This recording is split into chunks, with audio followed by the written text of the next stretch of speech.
अस्सलाम वालेकुम दोस्तों। उम्मीद त सब खैर खैरियत सां हूंदा। दोस्तों, सभिनी खां पहिरियां मां हिकिड़ी वज़ाहत ॾियां। राति मूं हिकिड़ी वीडियो रखी असांजी सिंध जी अदी जेका आहे नायाब सर्किश। बाद में मूंखे उन जो काउंटर नरेटिव बि ॾियणो, याने मां उन सां वीडियो सां एग्री नथो कयां, डिसएग्री थो कयां। छो थो डिसएग्री कयां, इहो मूंखे स्टांस ॾियणो हुयो, पर जीअं मूं तव्हांखे पहिरियों ॿुधायो त नेट जो इशू हुयो। उहा मुंहिंजो हिकु त लाइव न पियो अची सघां, ॿियो त उहा वीडियो जेका मां ॿी ठाही उहा न पियो रखी सघां। इन जे करे अॼु कुझु बि करे शहरी इलाइक़े में पहुची करे उतां, छाकाणि त 2 ॾींहं 3 ॾींहं असां हिकिड़ो प्लेजर मूड हुयो ऐं शिकार बि थियो, कचहरियूं बि थियूं संगत सां। त हाणे उते निकिरी ॿाहिरि ऐं तमामु अहम इशू ते जेको लाइव अचण जो मक़सदु इहो आहे। हिकु त मूं मुतलिक़ जेके अलाए कहिड़ियूं कहिड़ियूं अफ़वाहूं ऐं माण्हुनि खे अलाए कहिड़ी ख़ुशी थींदी आहे हिकिड़ो स्ट्रेस पखेड़ण में। अॼोके लाइव खां पोइ शायदि उन्हनि जूं जेके ख़्वाहिशूं हुयूं या जेके उन्हनि जूं उमेदूं हुयूं त मुश्ताक सर्की को वरी पुलिस धसे ऐं हथकड़ियुनि सां खणी अचे, त इहा उन्हनि जी ख़्वाहिश ई रहिजी वई। मां ज़ाती तौर ते एज़ अ मुश्ताक सर्की ऐं टीम मुश्ताक सर्की कराची में असांजी जेका बि जदोजहद आहे, जेको बि पोरियो आहे, उन सां कोई एग्री करे थो नथो करे, असांखे हिन जी न परवाह रही आहे, न का फ़िक्र आहे। असांजो ईमान, असांजी सिंध सां सचाई, असांजो सिंधी माण्हुनि जे लाइ शहर कराची में बीहण, या त उहे माण्हू ॿुधाए सघनि था जिन सां असां बीठा आहियूं, इरशाद रांझानी खां वेंदे जावेद भट्टी ताईं, जावेद भट्टी खां वेंदे उस्मान मल्हा ताईं, उस्मान मल्हा खां वेंदे बाबर मीराली ताईं, बाबर मीराली खां वेंदे ताज़ो कुझु ॾींहुं अॻु जेको हुयो इहो आरिफ मरी वारे मामले ताईं। इन खां अलावा इहे त चलो मर्डर्स थिया आहिनि, पर उन खां अलावा जाली डोमिसाइल जो इशू हुजे, ॿिया इशूज़ हुजनि, असां हमेशह पंहिंजो हर शइ स्टेक ते लॻाए पंहिंजे सिंधी माण्हुनि जी भलाई ऐं बहितरी जे लाइ कमु करण जी कोशिशि कई आहे। हाणे छो दुश्मनी आहे मुश्ताक सर्की सां या उन जे साथियुनि सां? छो असां ते चिथरूं आहिनि, छो तनक़ीद आहे? छाकाणि त असां सच ॻाल्हाईंदा आहियूं। माना मां अफ़सोस जी ॻाल्हि आहे त मां इन जे लाइ अवाम खे पंहिंजी खे सच ॿुधाईंदो आहियां त असांजे क्वार्टर्स में उथूं वेहूं था, असां जेको वेल कनेक्टेड माण्हू आहियूं, असां उन लेवल जा माण्हू न आहियूं त जिते असां ते उहा इंफॉर्मेशन न पहुचे। हाणे मुंहिंजी हिकिड़ी वीडियो वठी वायरल कई पंहिंजे, जंहिंमें हिकिड़ो एडिट करे ॿुधायो पंहिंजो आहे इरशाद राणा जो कातिल पश्तून पठान, उस्मान मल्हा जो कातिल पश्तून पठान, जावेद भट्टी जो कातिल पश्तून पठान, इन बाबर मीराली जो कातिल पश्तून पठान, ऐं इन आरिफ मरी जो कातिल पश्तून पठान। मुंहिंजे चवण जो मक़सदु इहो न आहे त के हिकिड़े इनफरादी अमल सां सॼी पश्तून क़ौम कातिल थी वई, या कंहिं हिकिड़े सिंधी जे कंहिं बुरे अमल सां सॼी सिंधी क़ौम जवाबदार थी वई। न, हरगिज़ न। माना FIR में जंहिं मुद्दनि नाला दर्ज कराया आहिनि, जेके नामज़द कया आहिनि, मूं उहो चयो त बदकिस्मती सां मरण वारो सिंधी आहे ऐं मारण वारो जवाबदार पठान आहे। इन मूं हरगिज़ इहो मक़सदु न वरितो वञे त मां समूरी पश्तून क़ौम खे सिंधी क़ौम जो कातिल थो करार ॾियां। मुंहिंजी उहा जेका पॉज़िटिविटी आहे, जेको मुस्बत कमु आहे, उनखे कुझु शरपसंद अंसर, याने जेके रा फंडेड माण्हू आहिनि, जेके सिंध परस्ती जी दावा कनि था, या जेके सिंधी लीडरशिप थियण जी दावा ऐं क्लेम कनि था, उन्हनि जा प्रकार तव्हां अॻु बि ॾिठा आहिनि। ऐं मां तव्हांखे ॿीहर बि आगाह कंदो हलां त कुझु ॾींहं अॻु असांजी इहा जेका अदी आहे नायाब सर्किश, इन जा 2 वीडियो मुंहिंजे ज़हन में, मुंहिंजी नज़रुनि मां गुज़रिया आहिनि। हिक में हू स्पीच करे पई त अॻवाननि खे मारियो, पठाणनि खे मारियो, जंहिंखे मां क़तन जेको आहे एग्री उन सां न कंदुसि। इहा इंतिहा पसंदी आहे। इन इंतिहा पसंदी जे ख़िलाफ़ु मुश्ताक सर्की ऐं हज़ारे मुंहिंजा दोस्त बि रहंदा। ॿी हुन जी वीडियो आई आहे लाइव, जेका मूं राति रखी, त लाड़काणे में कंहिं पठाण जे होटल ते वञे थी, उते दाबा धड़का ॾेई करे उनजा ट्रपड़ उछलाइण जी कोशिशि थी करे, उनखे चए थी जाओ सिंध छोड़ के जाओ। त कंहिं बि शइ में इंतिहा पसंदी इहा नुक़सान जो सबबु बणी आहे। नायाब सर्किश खे कुझु माण्हू फॉलो कंदा हूंदा, नायाब सर्किस जहिड़ा ॿिया बि के आहिनि जज़्बाती माण्हू जिन खे माण्हू फॉलो कंदा आहिनि, ऐं असांजो मुश्ताक सर्की जेको बि ॻाल्हाए थो उनजो फॉलोअर, यानी हिन ID ते 2 लख खां मथे मुंहिंजा फॉलोअर आहिनि। त मूंखे हिकिड़ो रेस्पॉन्सिबल सिंध जो पुटु थी करे ऐं जेको आहे हिन शहर कराची में जॾहिं असां रहूं था त असांखे हिकिड़ो तमामु सोबर ऐं दिलेरी वारो सेंसिबल किरदारु अदा करिणो पवंदो। याने मुंहिंजी कंहिं बि ॻाल्हि सां ख़ुदा न ख़ास्ता मुंहिंजे फॉलोअर्स में माना मेजॉरिटी जेका आहे 18 खां 25 साल जे नौजवाननि जी आहे, जेके जज़्बाती नौजवान जेके मूं वटि अची मिलंदा आहिनि, जेके इनफरादी जहिड़ा थियनि था शहर कराची जे मुख़्तलिफ़ इलाइक़नि में, सिंधी पश्तून विच में ज़ाती मामलनि ते जहिड़ा थियनि था। जॾहिं मां चवंदुसि पश्तून मुंहिंजो कातिल आहे, जॾहिं को ऑर्गेनाइज़ तरीक़े सां हिक ई पाड़े में को 10-15 लाश किरनि या उहो को रेस्पॉन्सिबिलिटी को क़बूल करे, त पोइ मां सम्झुसि त शहर कराची में सिंधी पश्तून जो वॾो जेको आहे झेड़ो कराइण जी साज़िश थी रही आहे। तव्हां ॾिसो त लाड़काणे में सिर्फ़ु हिन 6-8 महीननि में कुझु पश्तून जेके आहिनि पोरियत उहे क़तल थी चुका आहिनि। याने ताज़ो जेको मां ॻाल्हि कंदुसि त ताजुद्दीन नाले हिकिड़ो पोरियत हुयो लाड़काणे में, जंहिंखे महज़ इन जे लाइ क़तल कयो त बाबा उहो पश्तून आहे ऐं लाड़काणे में कमु थो करे, ऐं उहो क़तल करे ही जेका वात ॻाढ़ा रा फंडेड माण्हू आहिनि जेके सिंध खे हमेशह हिन महज़ूब तालीम याफ़्ता सिंधी क़ौम खे नुक़सानु ॾींदा रहिया आहिनि। याने जेका बि अलहदगी पसंदि वारी मूवमेंट आहे उन रिज़ल्ट छा ईंदो आहे, मां सवाइ असांखे मिनसिल क़ौम नुक़सान जे। त ताज़ो जेके इतलात पहुता आहिनि त मुंहिंजी कुझु शयुनि खे वठी करे हिकिड़ी वावेला मचाई वई आहे।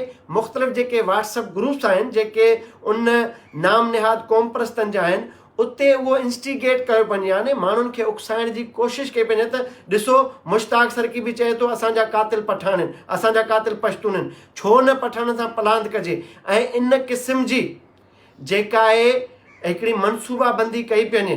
मुंहिंजो हिकिड़ो फ़र्ज़ु आहे त मां जीअं सिंधियुनि जी शहर कराची में मालिकी कंदो आहियां त मुंहिंजो हिकिड़ो ट्रैक रिकॉर्ड आहे। मां पंहिंजे लाइव सेशन्स में चवंदो आहियां त कातिल भल केर बि FIR में नामज़द थिए थो उहो कातिल आहे, याने हुनजी ज़बान पश्तून आहे, त मां चवंदुसि उहो पश्तून आहे। पर जेकॾहिं को माण्हू पश्तून खे क़तल थो करे या पंजाबी खे क़तल थो करे ऐं FIR में नामज़द थिए थो उहो सिंधी आहे, त उन कातिल खे बि मां जुरत रखां थो, इख़लाक़ियात मां में आहे, इख़लाक़ी जुरत आहे, हिमत आहे, त मां उन सिंधी कातिल खे जेको FIR में नामज़द हूंदो मां उनखे कातिल चवंदुसि। रांझाणी जे मामले ते मूं लाइव सेशन कया, मूं धरणो छो न क़ौम परस्त धुरियूं आहियूं। सिंध जो पुटु जेकॾहिं हुयो, जेकॾहिं सभु खे हो त मुख़्तलिफ़ क़ौम परस्त पार्टियुनि में बि रहियो आहे, मुख़्तलिफ़ उहिदनि ते बि रहियो आहे, वेस्ट में ज़िलई सदर बि रहियो GSN तहरीक जो ऐं ॿियनि जो, पोइ छो न उहे धुरियूं आहियूं स्पाट ते, छो न उन बेगुनाह क़तल ते हुन आवाज़ु उथारियो। छाकाणि त इन जे लाइ जिगर खपे, दिलि खपे, ऐं असां वटि को अचे नथो, पर उन बेगुनाह खून ते मां जेकॾहिं आवाज़ु उथारियो, कारसाज़ ते धरणो ॾिनो, त इहो हिकिड़ो चङो अमल हुयो। हुन जे किरदार सां हुनजे जेको अमीर शेख उन वक़्तु एडिशनल IG कराची हुयो, जंहिं इरशाद रांझाणी जे मामले खे ख़राबु करण जी कोशिशि कई, जंहिं हुनजो समूरो क्रिमिनल रिकॉर्ड उर्दू मीडिया ते अची रखियो त रांझाणी 361 ॾोहनि जी वारदातुनि में घुरिबल हुयो। असांखे उन सां बि को इख़्तिलाफ़ु न आहे, क्रिमिनल हूंदो, क्रिमिनल रिकॉर्ड हुनजो हूंदो, अमीर शेख चयो, ॻाल्हायो, पर जंहिं बर्बरीअ सां, जंहिं दहशतगर्दी वारे अंदाज़ सां रहीम शाह उनखे क़त्ल कयो, ज़ख़्मी करे वरी वॾी दावा कई वई आहे न, जेके सोशल मीडिया पेजिस आहिनि उन्हनि ते इहो क्लेम कयो वियो त इहो पलांद असां कयो आहे। याने असांजो जेको चङो अमल हुयो पुरअमन तरीक़े सां, हज़ारे सिंधी, यानी हुन में मुंहिंजे धरणे में मां को लीडर त न आहियां, मुंहिंजी का पार्टी त न आहे, उन में वकील, समें वकील मुंहिंजा दोस्त वॉलंटियरिज़म जो जेको मुज़ाहिरो कनि पिया, ट्रैफ़िक खोलनि पिया, कारे कोटनि सां वीडियोज़ पयूं, याने सिंधियत जो ज़बरदस्त असां मुज़ाहिरो कयोसीं, पीसफुल, कारसाज़ ते कंहिं बि धरणो न आयो। उते उहे वकील दोस्त, इंजीनियर, शागिर्द, प्रोफेशनल माण्हू जेके आहिनि वॉलंटियर जॉब करे रस्तो बि खोलाइनि पिया ऐं पंहिंजो आलमी लेवल ते इन बेगुनाह नाह खून ते आवाज़ बि उथारनि पिया। हिकिड़ो चङो अमल कयोसीं, डॉक्टर कादिर मक्सी मुश्ताक सरकी जे हिन सॾ खे लबैक चई उते पहुतो, अदी नुसरत सेर अब्बासी उहा बि पहुती, PSP जो शबीर काइम खानी ऐं ॿिया जेके दोस्त हुआ उहे बि पहुता, ऐं मुख़्तलिफ़ जेके ख़ुदि पीपुल्स पार्टी जा मिनिस्टर जंहिंमें सईद गनी नासिर शाह साहब आहे उहे बि पहुता, सिंध जे वॾे वज़ीर बि असेंबली फ्लोर ते रांझाणी जो केस टेकअप कयो। पर ग़लति कमु छा थियो, जॾहिं सिंधी माण्हुनि इहा दावा कई त असां सिंधी सब इंस्पेक्टर रियाज़ अमर खे गोलियूं हणी असां इरशाद रांझाणी जो पलांद कयो, याने इहो अमल ऐं रहीम शाह जो अमल हिकु जहिड़ा ई रखे थो। यानी पोइ फ़र्क़ु छा थियो, रहीम शाह बि कातिल, ही उहे जेके टरड़ा जेके न ठुश ठुश वारा माण्हू आहिनि जिन खे आलमी तौर ते फंडिंग बि थिए थी ऐं कंहिं बि रीति क़बूल न आहे। एसि ताईं ॻाल्हि ज़बरदस्त चङी 28 ॾींहं इहा मुहिम हली, सोशल मीडिया ते जेको आहे वायरल थियूं शयूं, हिक ॿिए जो सॾु थियो ऐं सभई माण्हू हिक ॿिए जे सॾ खे लबैक चई। 6 जून ते लखां माण्हू वॾे अंग में, यानी पहिरियों दफ़ो हिस्ट्री में कराची पुलिस 10,000 नामालूम माण्हुनि ते FIR कया। मतिलबु तव्हांजे असांजे इन ताक़तवर वजूद खे कराची पुलिस तस्लीम कयो। न त असांखे छा चवंदो आहे, 150 लोग आए थे, 100 लोग आए थे, 150 लोग आए थे।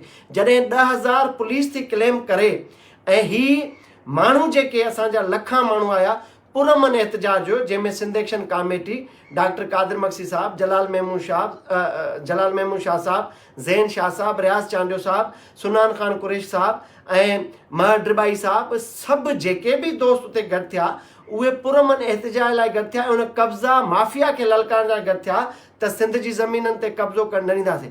एसि ताईं अमल चङो हुयो। मुश्ताक सरकी बि इन जी ताईद कई, पंहिंजे वस ऐं हैसियत आहर रैली कढी इन एहतजाज में शरीक थियो छा, वरी उते इहो सॼो ड्रामो शुरू थियो। यानी आङुरियुनि ते ॻणण जेतिरा माण्हू, यानी जेके शरपसंद असां में हुया न, को उन रैली में बहरिया टाउन रैली में को गिलगिती, कश्मीरी, पठान, पश्तून, पंजाबी, उर्दू स्पीकिंग त न हुयो, सभु सिंधी हुयासीं। भला उते जेका भंजड़ा थी, जलाओ घेराव थियो, तोड़ फोड़ थी, मिल्कियतुनि खे नुक़सानु पहुतो, इहे ज़िम्मेवारियूं कंहिं क़बूल कयूं? सच ॻाल्हायो। यानी सच ॻाल्हाइण जो वक़्तु अची वियो आहे, छो जो हिन वक़्तु जेका साज़िश सटी वई आहे उन ते मां अचां थो बार बार इन ते तव्हांखे आगाह करणु, त उते बि इन असांजी अदी नायाब सरकश, यानी नुक़सानु ॾींदे फ़ोटू कढी पंहिंजी फ़ख्री अंदाज़ में पोस्ट रखी त असां इहो नुक़सानु कयो आहे।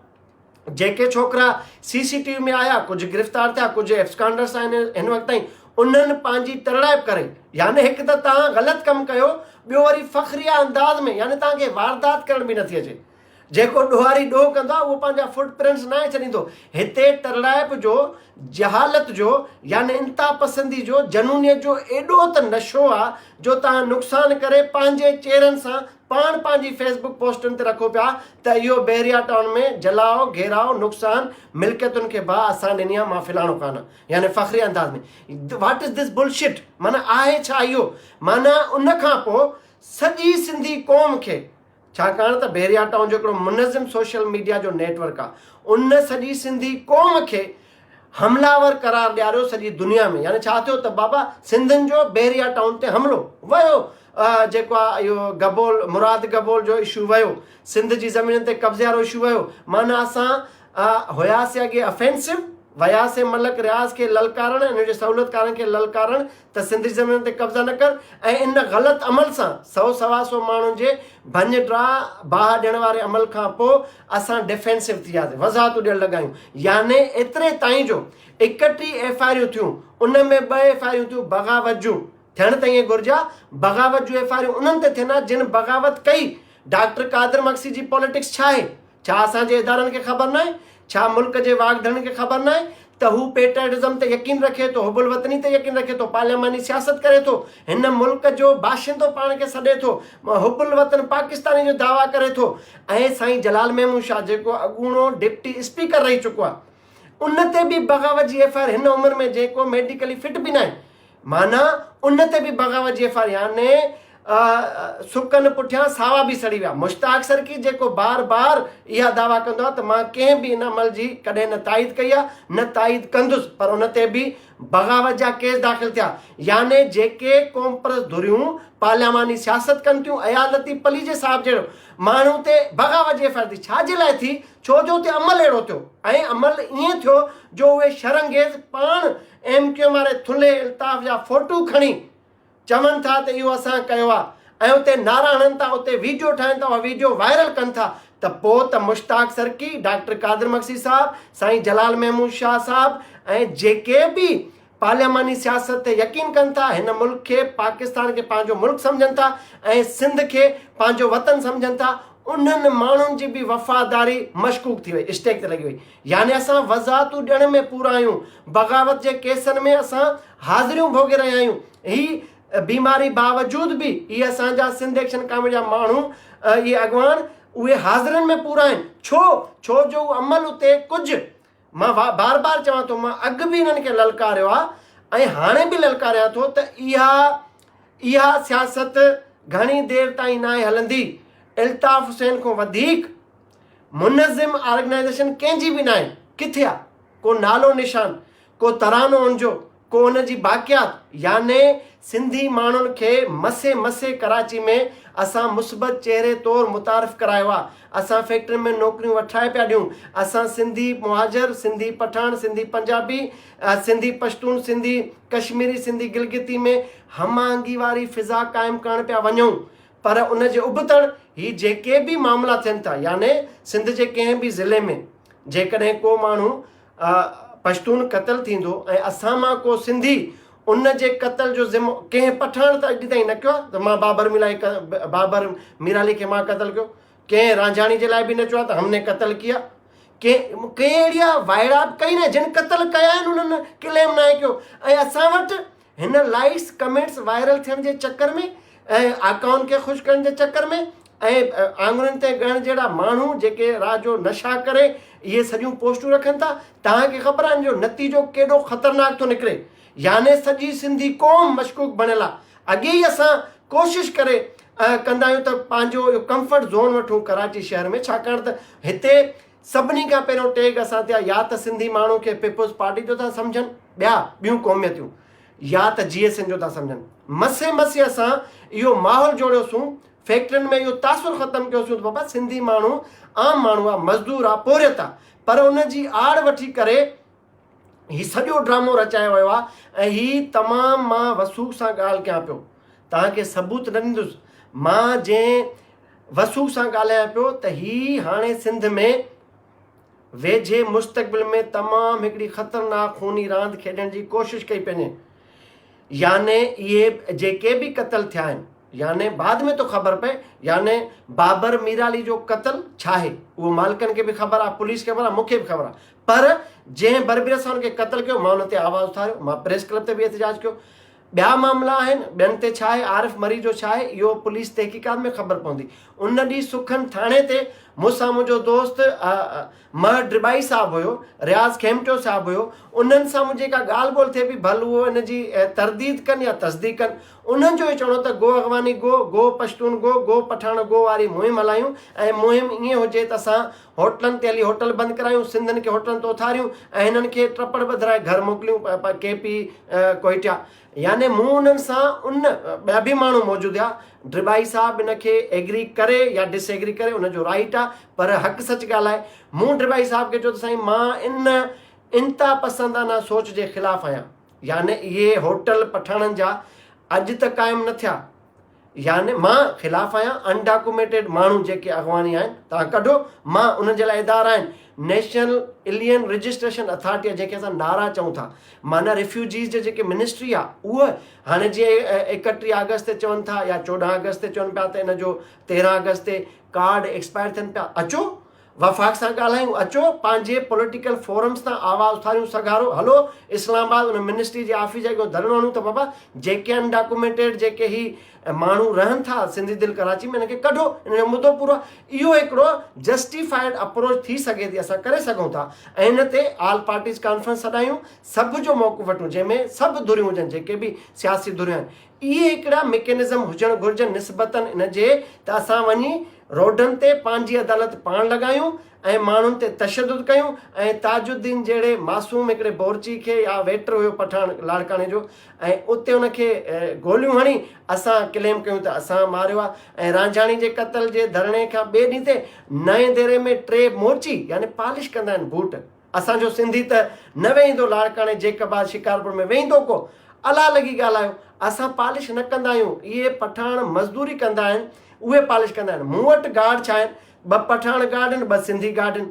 याने पठाण जॾहिं मुंहिंजो गार्ड हूंदो आहे, याने उहो सिंसियरिटी सां पंहिंजो रोज़गारु कंदो आहे। हुनजो इहो चवंदो आहे त हीअ जेका मां नौकिरी कयां थो, जेको मुंहिंजो पैसो मूंखे मिले थो इन मुहाफ़िज़ी कंदे, तव्हांजी हिफ़ाज़त कंदे, उन पैसे सां मुंहिंजा बच्चा पलजनि था। याने मां उन पेशे सां मुख़लिस आहियां ऐं पूरी प्रोफेशनलिज़म सां मां नौकिरी कंदो आहे। साॻी रीति 2 मूं वटि गार्ड आहिनि, हिकिड़ो चांडियो आहे जेको गॾु आहे मूंसां, ऐं हिकिड़ो नारे जो आहे जेको मुंहिंजे दोस्त जो भाउ। उन्हनि खे चवंदो आहे सुबुह जो 11 बजे उथणो आहे त पठाण 11 बजे खां अॻे 10:30 बजे तयारु थी हेठि गाॾी ते बीठा हूंदा आहिनि गनूं खणी, ऐं मुंहिंजा सिंधी ॿाहिरि उहे 2 बजे ताईं सुता पिया हूंदा आहिनि, जेसि ताईं मां पाण वञी उन्हनि खे लोॾे न उथारियां। याने इहो असांखे तस्लीम करिणो पवंदो। जेको पौरियत सिंध जे मुख़्तलिफ़ इलाइक़नि में, शहरनि में, सिंध जी दिलि कराची समेत जिते बि रहे थो, पोरियो करे थो, पंजाबी, पश्तून, गिलगिती, कश्मीरी, पठान, सिराइकी, जेको माण्हू पोरे सांगे मज़दूरी सांगे हिते कमु करे थो त उन जो हक़ आहे पंहिंजो पोरियो करे। हा, साज़िशी अंसर जिथे किथे आहिनि। छा साज़िशी अंसर सिंधियुनि में न आहे? छा तासुब परस्ती सिंधियुनि में न आहे?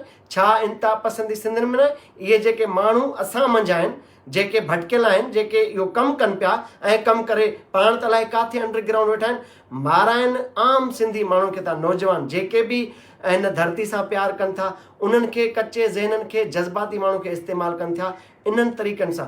हाणे जेको बलूचिस्तान में बलोचनि कयो, जेके बि सेपरेटिस्ट मूवमेंट्स आहिनि, उन्हनि छा कयो? 14 पंजाबी माण्हू मारिया, धरती तंग थी बलोचनि जे लाइ। माना आम बलोच बि रेडार ते अची विया।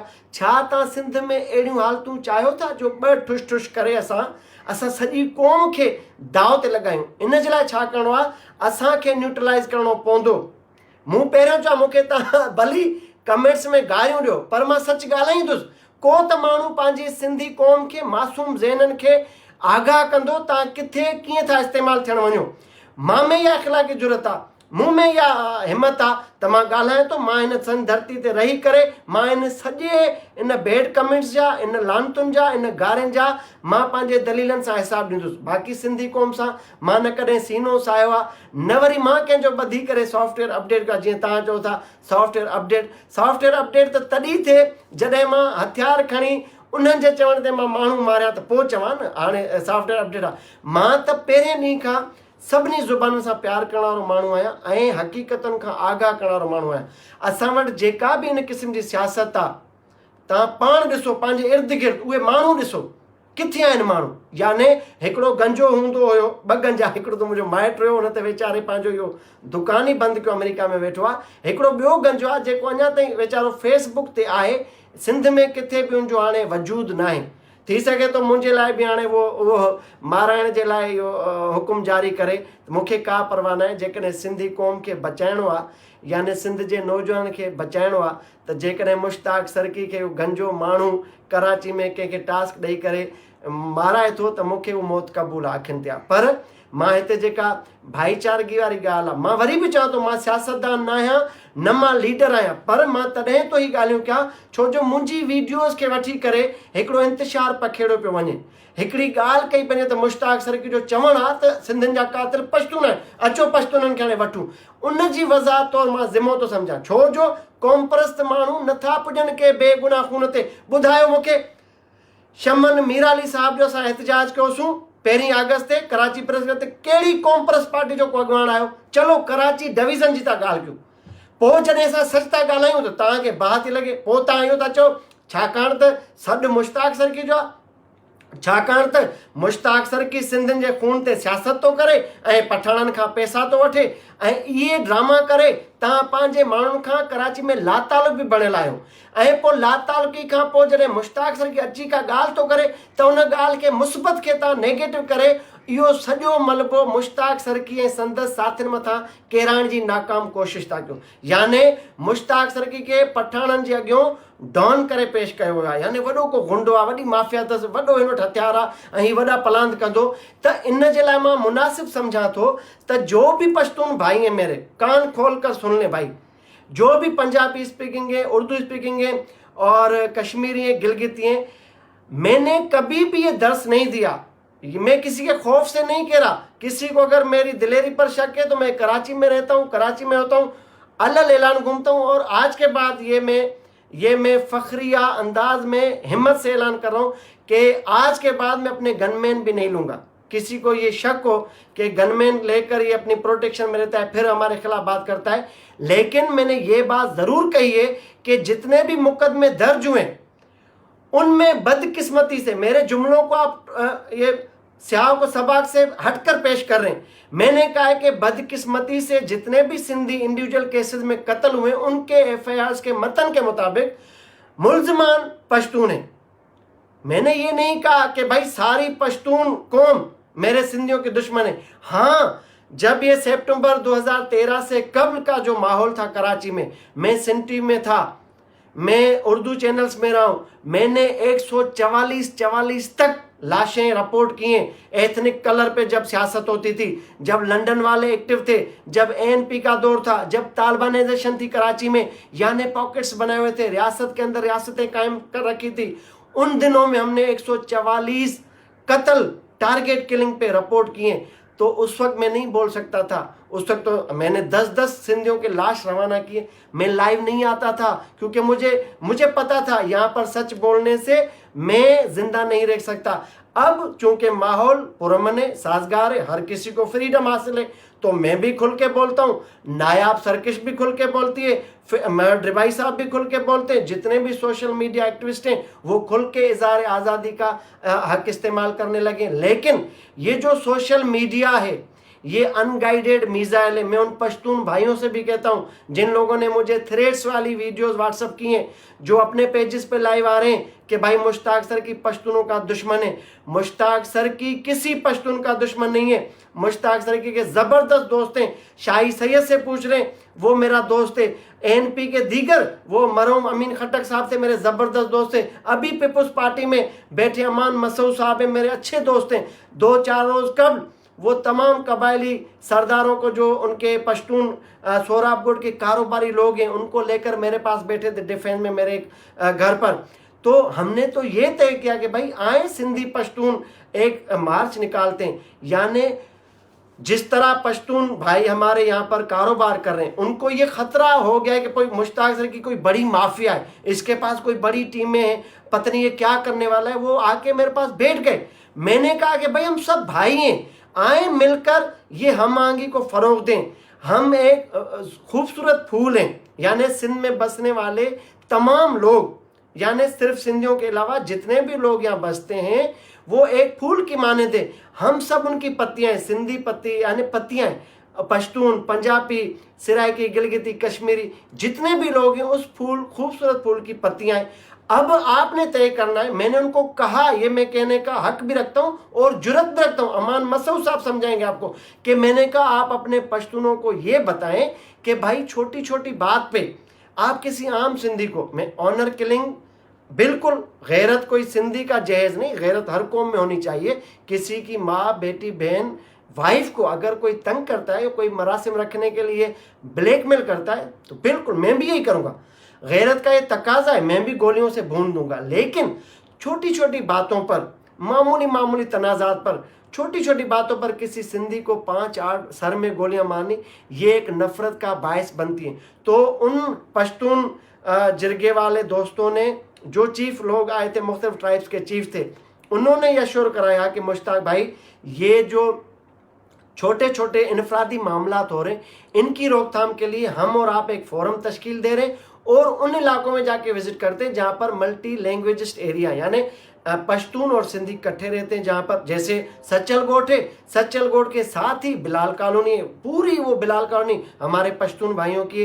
अगर खुदा न खास्ता ये जिस तरह के ड्रामेबाजियाँ हो रही हैं, यानी जिस तरह के ये रेस्पॉन्सिबिलिटी क्लेम किए जा रहे हैं, अगर खुदा न खास्ता ये 18 से 25 साल के नौजवान पहले ही सिंध के भूख, अफलास, बेरोजगारी, लोड शेडिंग से तंग हैं, उनको अगर ये रा फंडेड एजेंसीज, ये नाम नेहाद सिंध परस्त, ये नाम नेहाद कौम परस्त जो ग्राउंड पे नहीं आते, बाबर मीर अली से दुआ करने नहीं आते, आरिफ मरी के जनाजे में नहीं आते, लेकिन जब पश्तूनों से हिसाब बराबर करना हो क्योंकि पैसे मिलते, तमाम तर जो साजिशें हैं वो हमने मिलकर नाकाम कर रखी हैं।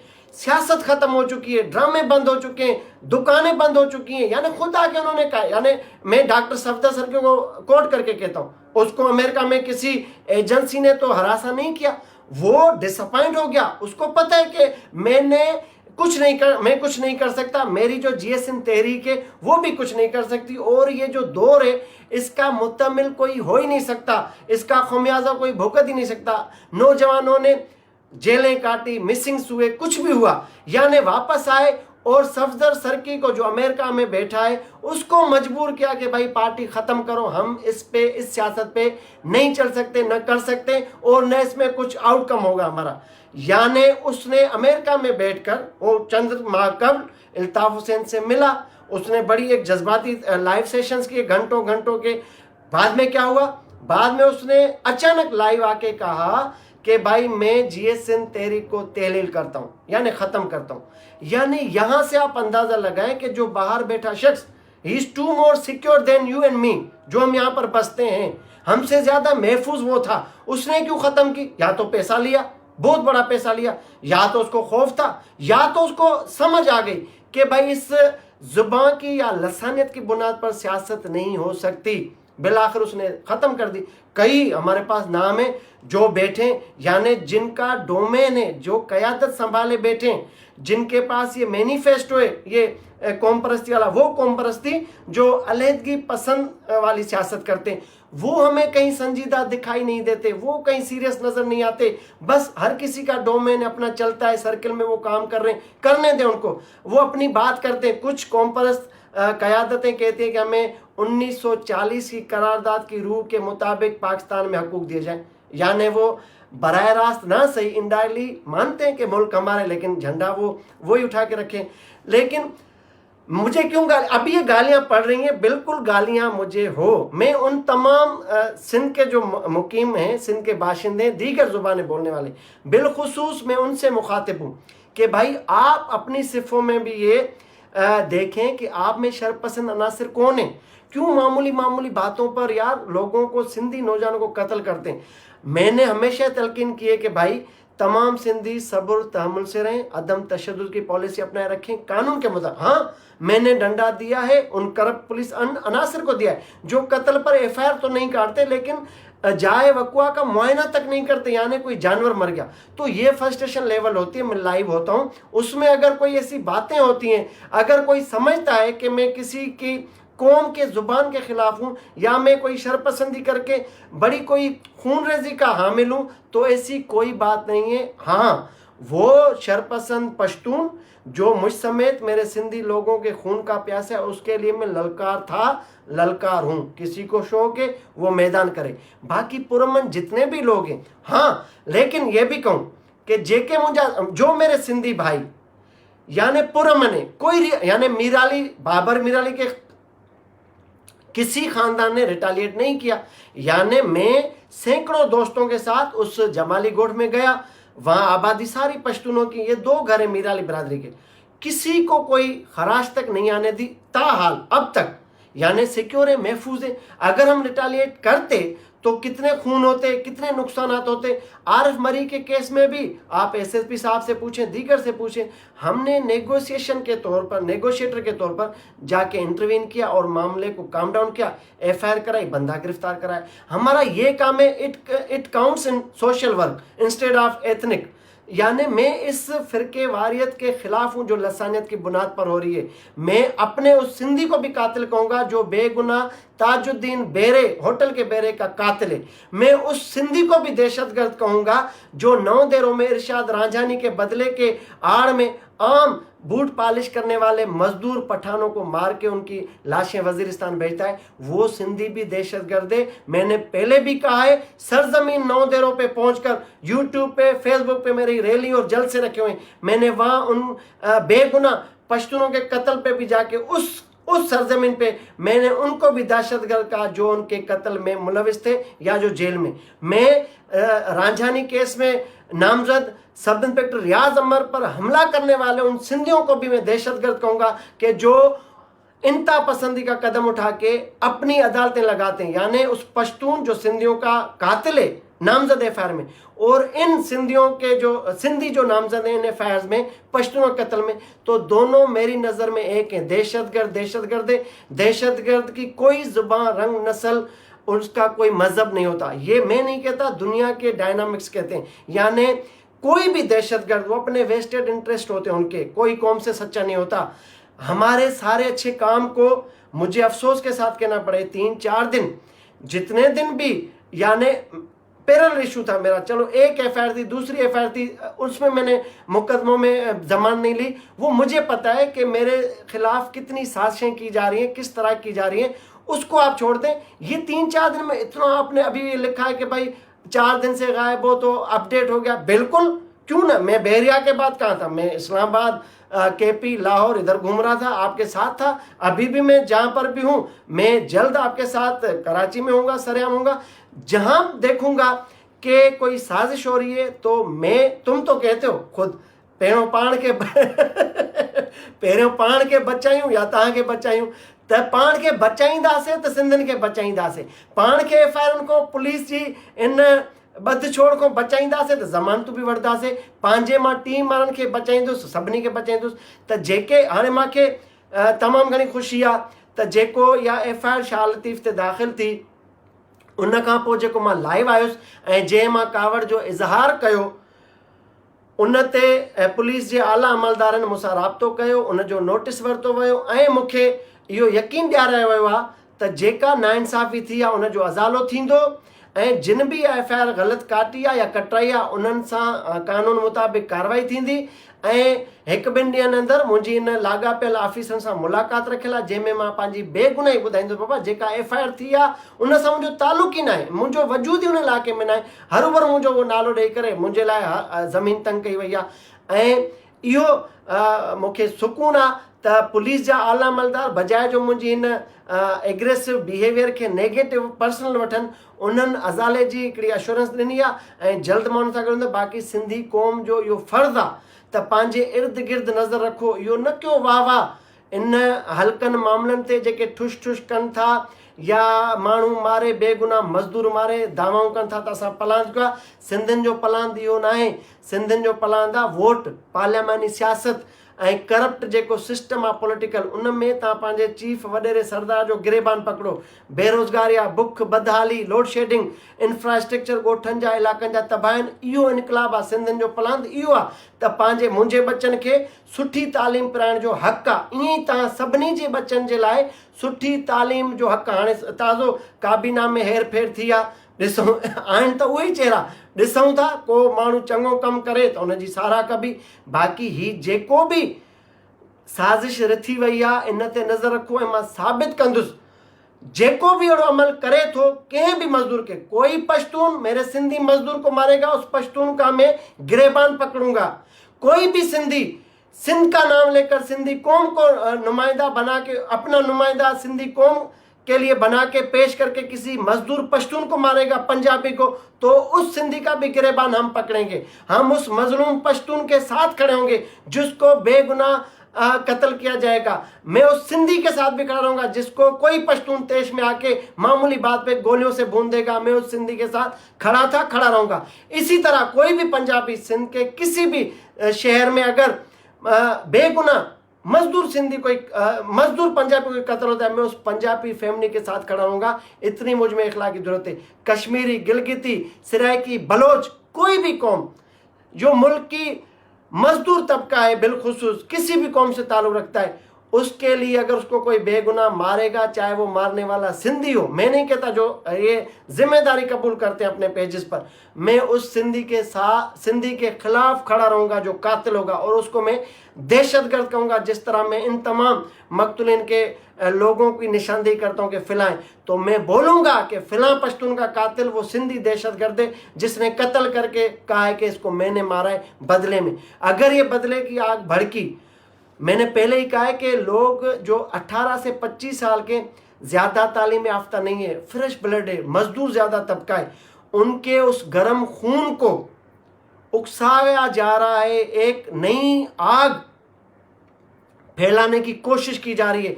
हमारा फ़र्ज़ है जो जी शऊर सिंधी कौम के लोग हैं, मुझे पता है कराची में मेजॉरिटी पढ़े लिखे सिंधियों की है, ऑफिसर तबका है, लोअर रैंक का तबका है, पढ़े लिखे, निजी कंपनीज में भी पढ़े लिखे, वो हमें हमेशा डिसोन करते हैं। जो भी हम एग्रेसिव काम करते हैं, कभी नहीं आते मुजाहरे में, कभी नहीं आते धरने में। और वो जो कुव्वतें हैं जो इस तरह का रिवेंज प्लान करके बैठी हैं, ये ना समझें कि किसी पश्तून को हम मारेंगे तो फिर ये मल्टी लैंग्वेजिस्ट एरिया है, यहाँ पर हमारा सिंधी महफूज होगा। स्कोर बराबर करने के लिए वहाँ से भी जाहिल लोग یعنی کم پڑھے لکھے ان پڑھ مزدور پشتون وہ بھی دیش میں آ سکتے ہیں. تازہ وقوع ہوا تھا کورنگی میں, آپ نے دیکھا فیکٹری میں 2 مزدوروں میں جھگڑا ہوا, یعنی ایک پشتون تھا بڑے بالوں والا, ایک سندھی تھا.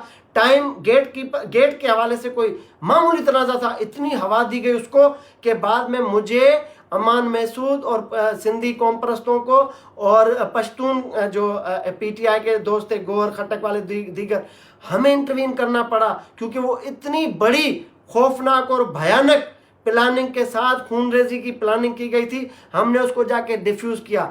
تو سندھ نیڈز پیس, سندھ امن چاہتی ہے. امن کیسے ممکن ہے؟ جب آپ ہم مل کر اور یہ اخلاقی جرت کریں گے کہ بھائی فلاں پشتون سندھی کا قاتل ہے, وہ پشتون انفرادی طور پر فلاں خان, اور فلاں سندھی, میں بولوں گا فلاں سندھی اس تاج الدین بیرے کا قاتل ہے, وہ قاتل ہے, میرا سندھی نہیں ہو سکتا.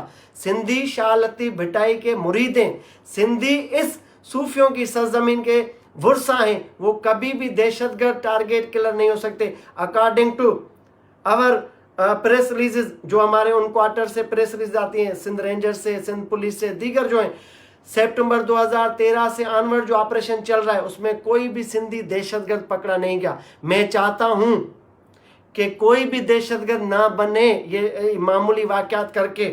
سندھ کا ایک خوبصورت چہرہ دنیا میں متعارف کرا چکے ہم, تو بیریا کے بعد مسک کر کے یہ سندھ کا چہرہ حملہ وروں کے طور پر متعارف کرایا گیا ہے. ہم اس کا خمیازہ بھگتیں یا یہ جو نئی لہر کھیلنے کی کوشش کی جا رہی ہے ہم اس کو سنبھالیں. تو مل کر سب نے اپنا اولین فرض سمجھنا ہے. تمام اکائیوں نے جو بھی سندھ دھرتی کو اپنی ماں اور اس ملک کو اپنا وطن سمجھتی ہیں ان کو مل کر ڈیفیوز کرنا ہے, ان اسپائنلز کو بریک کرنا ہے, ڈیمیج کرنا ہے جو اینٹی اسٹیٹ ایلیمنٹس ہیں, جو زبان اور لسان پر یقین رکھتے ہیں. ان کے آبا جو آقا تھے ان کو تو عبرت کا نشان آپ نے بنتے دیکھا. اب ان کی باری, اگر کوئی چاہے گا اس معمولی واقعات کو لے کے آڑ لے کے بے گناہوں کا قتل, تو سب سے پہلے ہم کھڑے ہوں گے رکاوٹ, چاہے وہ پشتون کرے, چاہے سندھی کرے, چاہے پنجابی کرے.